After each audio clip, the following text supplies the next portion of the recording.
Bien, jóvenes, vamos entonces a terminar este ejercicio. Nos falta determinar el módulo del vector velocidad, así como el periodo. ¿Qué se tendría que hacer? Ya que tenemos la aceleración centrípeta.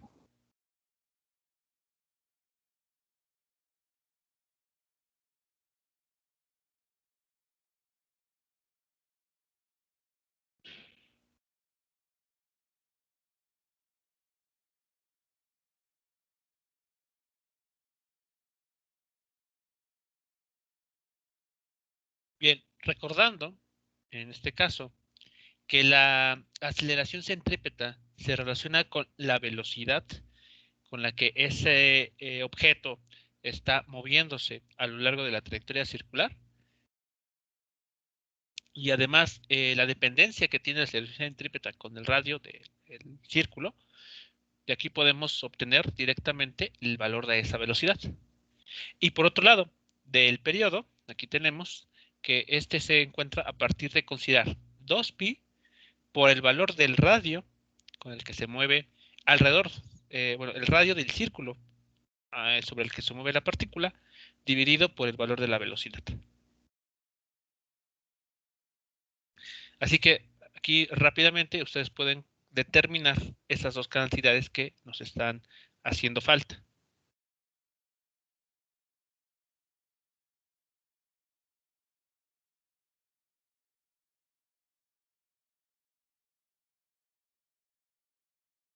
Les pido, por lo tanto, que ustedes hagan ese cálculo, determinen el valor de la velocidad, así como el periodo para este problema,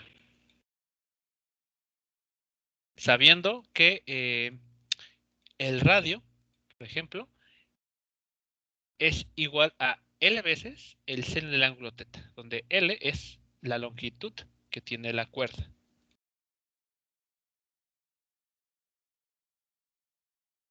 Y donde la aceleración centrípeta, pues bueno, ya sabemos cuánto vale.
Bien, ¿a qué resultado se estaría llegando?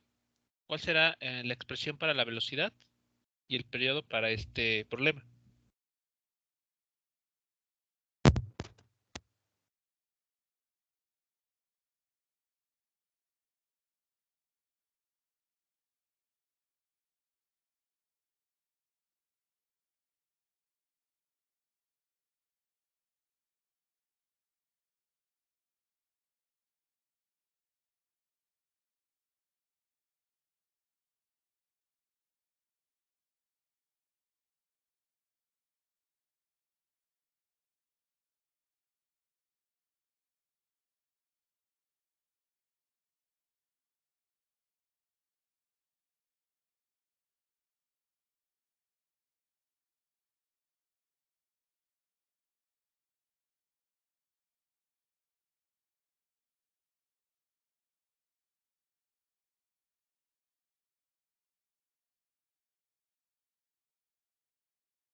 Bien, a lo que uno puede llegar al hacer los cálculos que se requieren, que no son nada complicados, es lo que se tiene en estas últimas dos ecuaciones. Como podemos ver aquí, la velocidad va a depender de la longitud que tenga la cuerda, así como el ángulo que se esté formando con la vertical. Y el periodo también va a depender de la longitud de la cuerda, del ángulo con la vertical y también, en ambos casos, de la aceleración debida a la gravedad. En este paso o en esta parte he modificado un poco la letra T para indicar el periodo con el fin de que no se confunda con la T mayúscula que se ha ocupado para la tensión en la cuerda.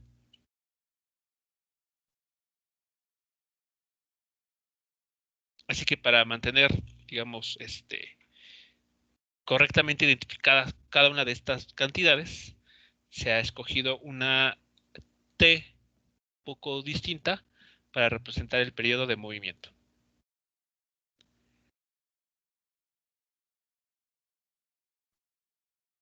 ¿Preguntas o comentarios sobre la resolución de este primer ejercicio?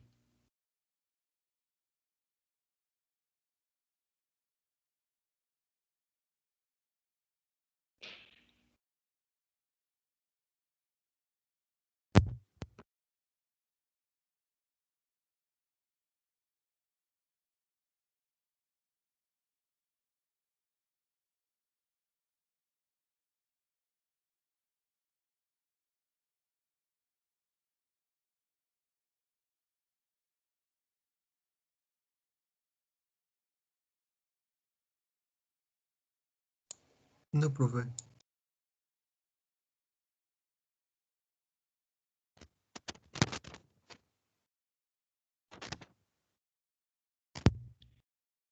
Bien, el siguiente problema que se va a revisar tiene una aplicación bastante interesante.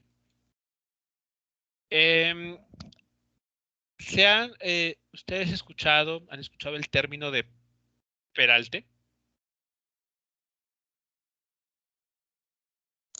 No.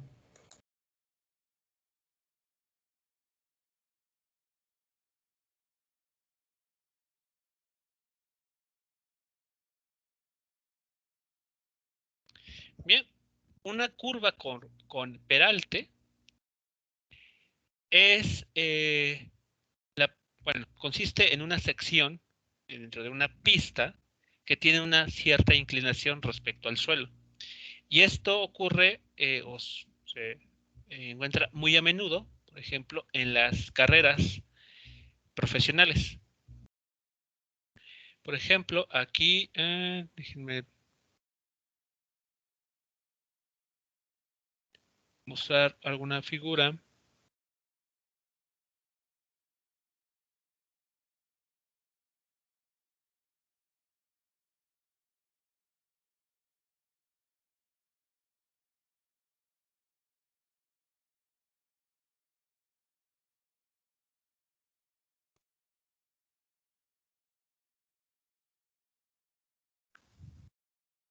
Podría ser, por ejemplo, esta. O en este caso, esta otra.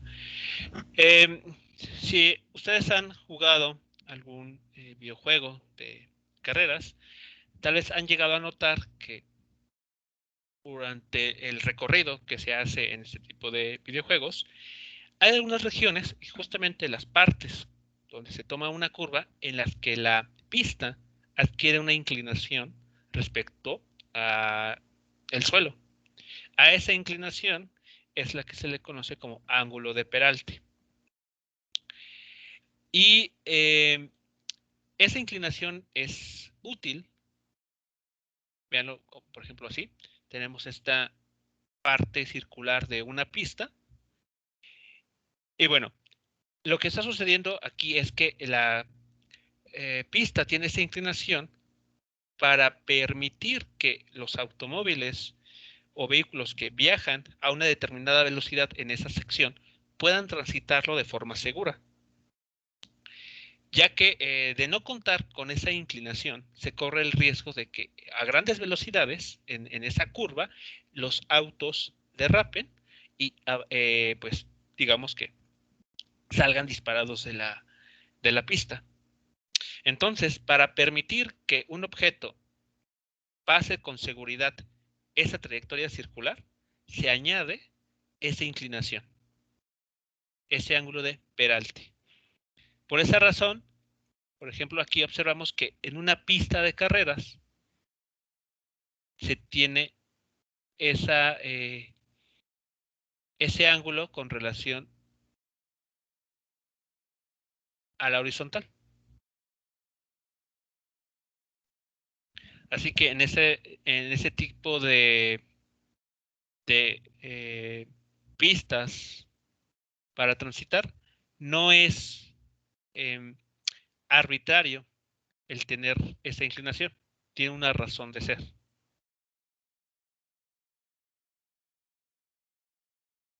Como vemos aquí, hay una inclinación. A veces puede ser muy pronunciada, a veces no tanto, que permite que cualquier automóvil con alguna determinada velocidad pueda recorrer esa curva sin riesgo de derrapar o de resbalar.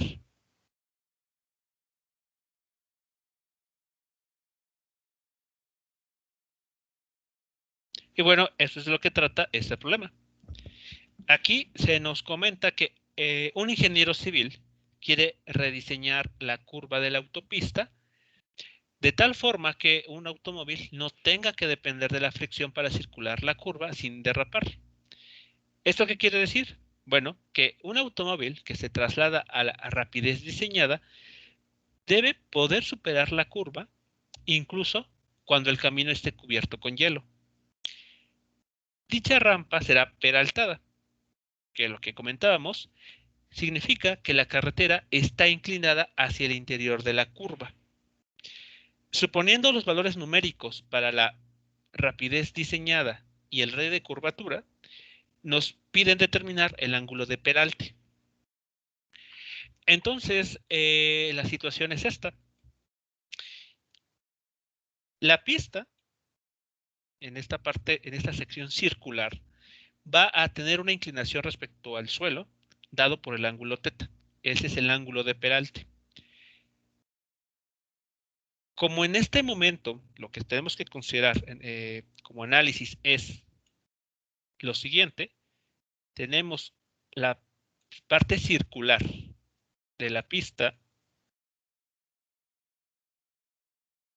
pero esta parte circular tiene una inclinación.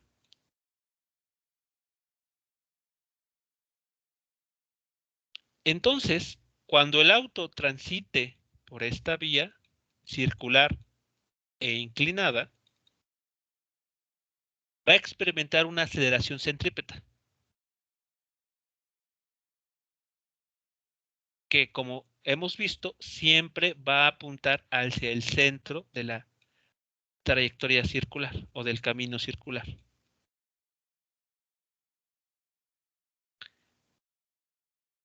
Así que, ¿qué es justamente lo que tenemos aquí? La aceleración, como podemos notar, no está dirigida a lo largo de la rampa. es decir, paralelo al suelo, sino que esta dirección está indicando que está dirigida hacia el centro de la curva. Esto es importante que quede claro porque este problema se asemeja mucho al de un plano inclinado. Podemos notar que tenemos la presencia de dos fuerzas en este problema. La fuerza peso, que apunta hacia abajo, y la fuerza normal, que como siempre es ortogonal a la superficie sobre la cual está apoyado el objeto, en este caso ese vehículo que se nota en la figura.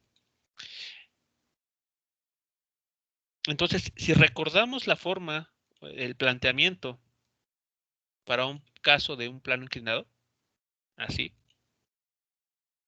pueden notar que tenemos el ángulo, como aquí, en este problema. Tenemos, si aquí está el objeto, sabemos que el vector peso, pues apunta hacia abajo.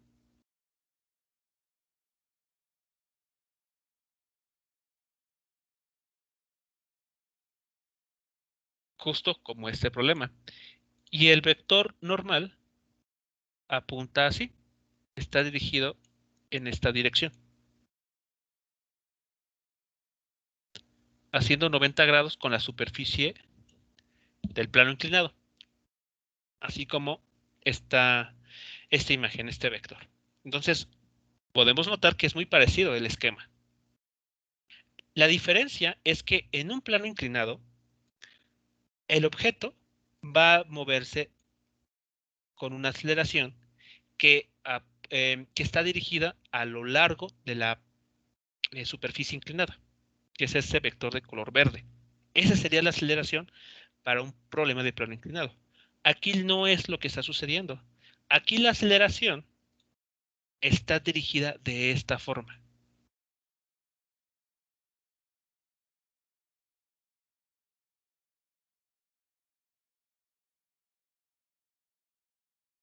¿De acuerdo? Esto que se está comentando es el aspecto que hace diferente ambos problemas. Y no hay que confundirse, no hay que caer en ese error, ya que aunque parece que estamos tratando un plano inclinado, la aceleración tiene una dirección distinta. ¿Queda clara esta distinción entonces?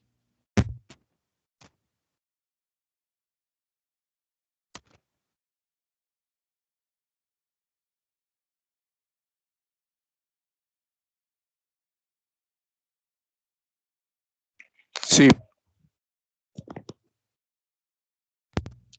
Bien, ahora, ¿qué utilidad tiene el que se haga esta distinción? Bueno, nuevamente, si recordamos el procedimiento que se sugiere realizar en el caso de un plano inclinado, el sistema de referencia, que voy a marcar ahora en color verde, el plano XY se suele rotar de manera que el eje X logre coincidir con el plano inclinado, con la superficie del plano inclinado, de esta manera.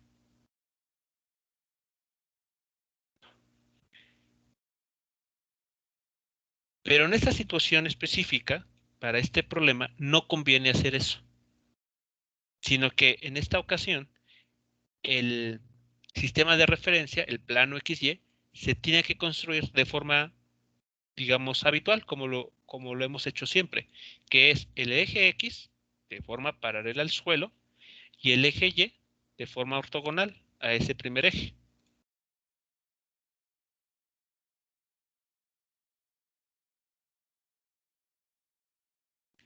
Es así como para este caso se debe de construir el sistema de referencia. Por esa razón, el diagrama de cuerpo libre para este problema tiene esta forma. La normal estará ubicada en el segundo cuadrante, mientras que el vector peso estará dirigido solamente a lo largo del eje Y negativo. Y la aceleración centrípeta en este diagrama podríamos considerar que está dirigido de esta manera.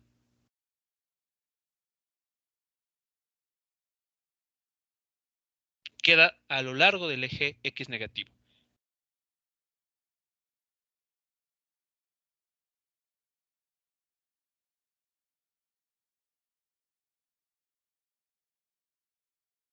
¿Preguntas, comentarios al respecto de esta parte?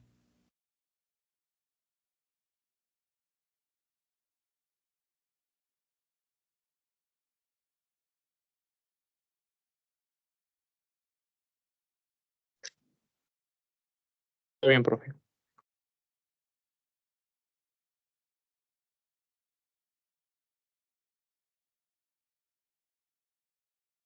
Bien, considerando todas estas situaciones o puntos importantes, se sigue lo que tenemos mostrado en pantalla. Aquí estoy omitiendo la construcción de la tabla porque ya no la considero del todo necesaria.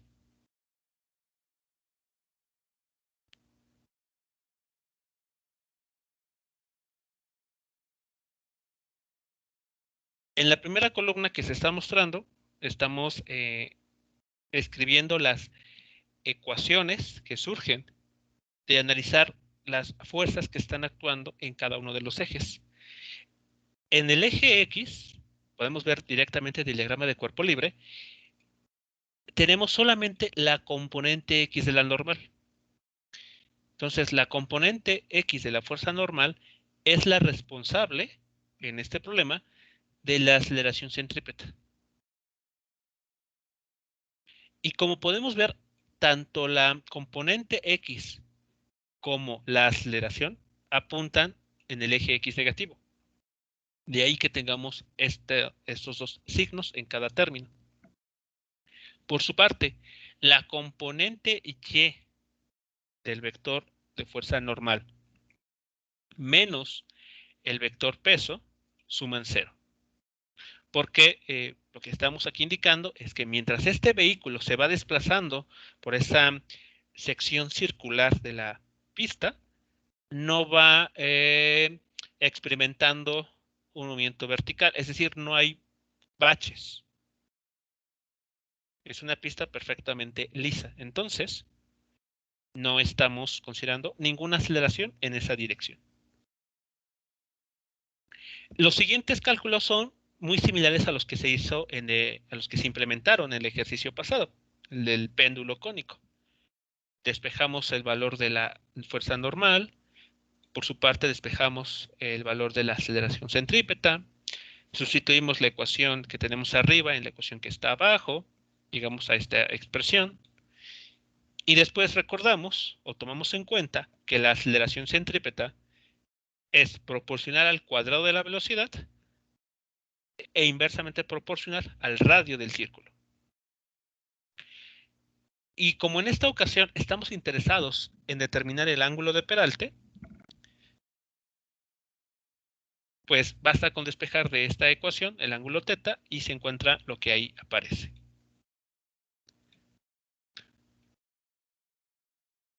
Como pueden notar, no son cálculos nada complicados.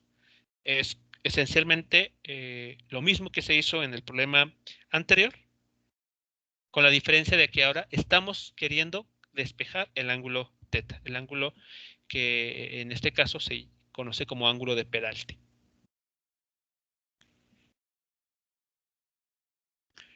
La ecuación final que aparece en la esquina inferior derecha permitiría a este ingeniero civil saber con qué inclinación debe de rediseñar la parte peraltada de la pista para asegurar que un vehículo que transite a una rapidez de 13.4 metros por segundo pueda hacerlo con total seguridad y que este no derrape. el vehículo no salga de la pista. Considerando también que el radio de la curva es de 35 metros.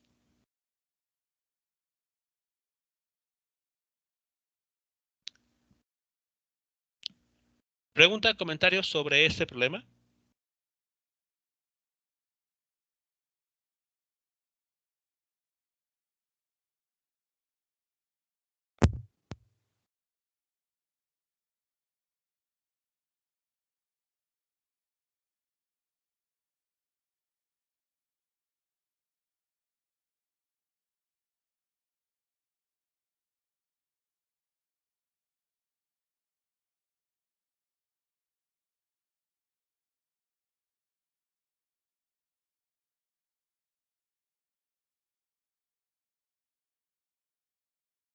No, profe, creo que no.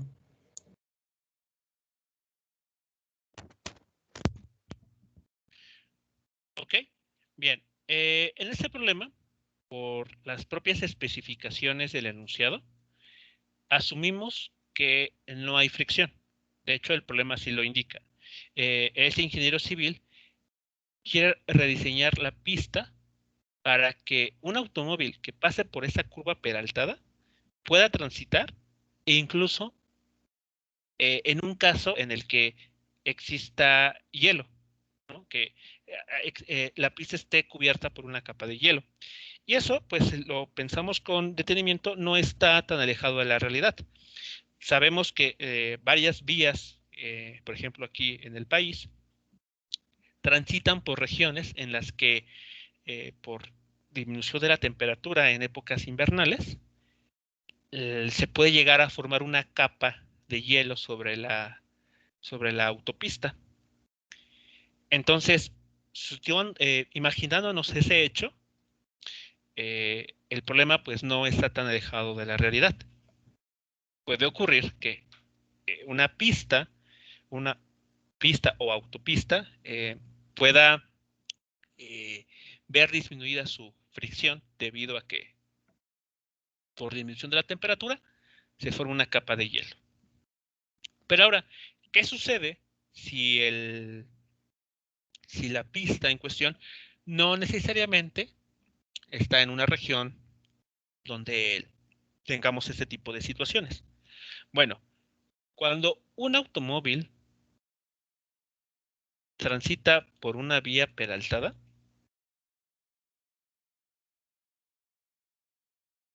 eh, bueno, de la figura mostrada anteriormente, ya sea de la animación de la Catarina o incluso aquí arriba, por ejemplo, podemos ver que la velocidad siempre es un vector que es tangente a la trayectoria circular. Es decir, siempre busca alejarse, como pueden notar, del centro de esta curva. No importa en qué punto nos ubiquemos, el vector velocidad siempre es tangente al círculo. Entonces, cuando un objeto entra a una curva peraltada,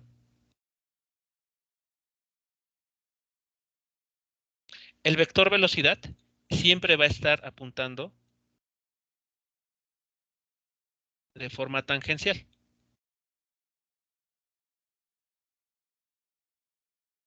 Así que si un vehículo comienza a derrapar, lo más seguro es que salga de la pista yéndose, digamos que, de forma alejada respecto al centro, es decir, siguiendo esta trayectoria circular, perdón, esta trayectoria de color verde. Entonces, cuando hay fricción entre las ruedas del auto y la propia pista, la fuerza de fricción que intenta mantener a este vehículo siguiendo una línea recta a lo largo de la trayectoria circular es una fuerza de fricción estática.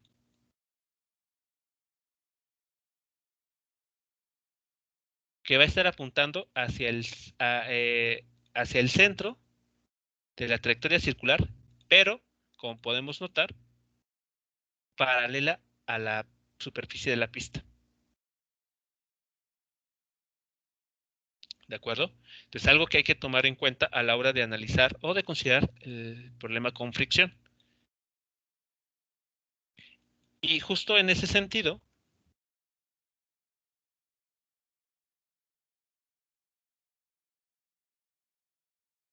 es el problema que les muestro en esta imagen.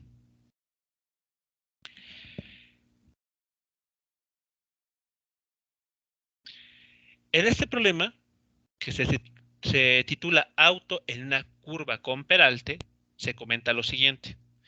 Un vehículo de peso W circula por una carretera curva con cierto grado de peralte, como se muestra en la figura. La fuerza de fricción que existe entre las llantas del vehículo y el pavimento es F, que si lo notan es una fuerza que apunta hacia abajo, a lo largo de la superficie inclinada.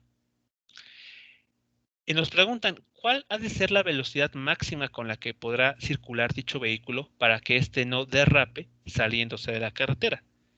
Es decir, con los datos de ángulo, peso de este vehículo, ¿a qué velocidad máxima, qué velocidad no puede superar? De manera que pueda transitar por esa vía peraltada, por esa curva peraltada, sin riesgo a salirse, es decir, a alejarse, moverse hacia arriba sobre esta rampa, saliéndose de la carretera. ¿De acuerdo? Es lo que está planteando este problema y como pueden notar, aquí sí se está tomando en cuenta la fricción. Esta fricción es una fricción de tipo estática. Y es estática porque no queremos que el objeto se deslice hacia arriba de la rampa. Queremos que se mantenga, digamos, dirigiéndose hacia nosotros, como se muestra en la figura, pero siempre a esta misma distancia a la cual se estaría situando en esta imagen. No que se mueva un poco más hacia arriba. Por esa razón, la fuerza de fricción tiene que ser una fuerza de fricción estática. El objeto no se tiene que mover respecto al centro de la pista. Entonces, bueno, este problema se les plantea a ustedes a modo de ejercicio de práctica o de repaso, ya que, como recordarán, o si no es así, pues lo comento, la siguiente vez que nos veamos o que tengamos sesión, será ya para el examen del segundo parcial.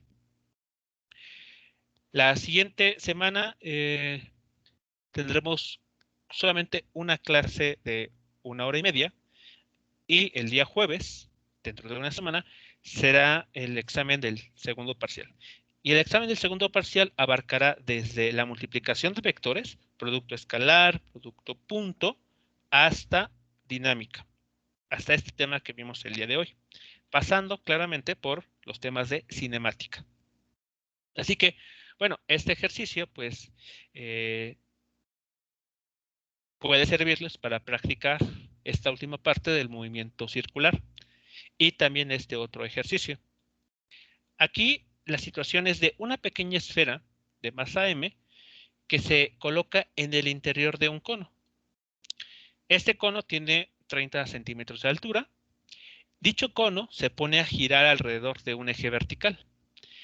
Nos comentan que la pared del cono forma un ángulo de 20 grados, que estaría señalado aquí. O sea, la abertura de este cono es de 20 grados. Y tiene un coeficiente de fricción estática entre la esfera y la pared del cono con un valor de 0.75. Nos piden encontrar la velocidad máxima a la cual debe girar el cono de manera que esta esfera en su interior se mueva respecto al cono y se mantenga con una altura fija, igual a la mitad de la del cono. Así que bueno, en este problema lo que se estaría buscando es con qué velocidad tiene que ponerse a rotar ese cono para lograr que esa pequeña esfera en su interior no caiga, se mantenga en una posición o en una altura fija en el interior del cono. Bien, así que con este ejercicio y con este otro estaríamos cerrando la parte de dinámica Y lo siguiente que tocaría revisar en el curso sería la evaluación del segundo parcial. Les sugiero que, bueno, pues comiencen ya a prepararse. De hecho, ya deberían de estarse preparando con los temas del examen. Si llegan a tener dudas con relación a ejercicios que están en Classroom o incluso con estos problemas o algunos otros que se les han dejado a modo de práctica, pueden enviar sus dudas directamente al correo electrónico o bien hacer algún comentario privado dentro de Classroom, indicando específicamente cuáles son las dudas en uno u otro problema. ¿De acuerdo? ¿Preguntas, comentarios al respecto de esta información que les acabo de indicar?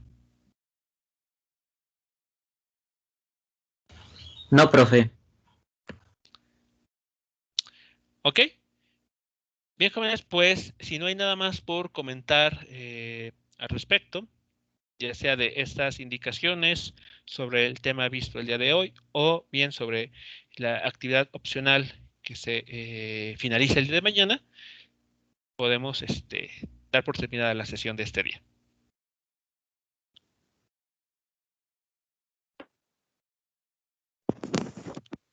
Gracias, profe. Muy bien, excelente tarde a todos. Hasta luego.